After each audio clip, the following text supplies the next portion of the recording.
তোমাদেরকে বলেছিলাম যে আমাদের গ্রামে হচ্ছে দুর্গাপুজো, তো এটা দুর্গাপুজো না, এটা হচ্ছে বাসন্তী পুজো। বাসন্তী পুজোয় কারা কারা আসছে, টানা 6 দিন কী কী অনুষ্ঠান হচ্ছে সব কিছু দেখাবো। সাংস্কৃতিক অনুষ্ঠান, তারপরের দিন সপ্তমীর দিন হবে আধুনিক নৃত্য অনুষ্ঠান, পাঁচের দিন হবে কী হবে কৃতি ছাত্রছাত্রীদের সংবর্ধনা অনুষ্ঠান, আর কটার সময় আরও অনেক কিছু। যাই হোক, আর কে কে আসছে সেটা বলি। প্রথম দিন আসছে অর্ঘ্য দত্ত দা, তারপরে আসছে লহরী নন্দী, ইনি হচ্ছে বাউল কীর্তন, বাউল নয় লীলা কীর্তন খ্যাত। তারপরে আসছেন গৌরপ্রিয়া মণ্ডল, ইনিও লীলা কীর্তনেরই আমি যতটুকু জানি। তারপরে আসছে আমাদের সবার প্রিয় রূপম দার, এর আগে এসেছিল, মাতিয়ে দিয়েছিল পুরো।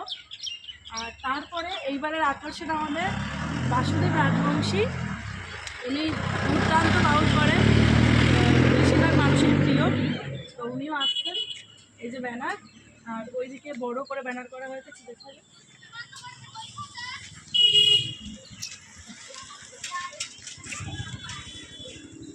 তো ঠিক আছে, কারা কারা আসছো জানিও, আর সবাইকে বলবো আসার জন্য, খুব ভালো লাগবে।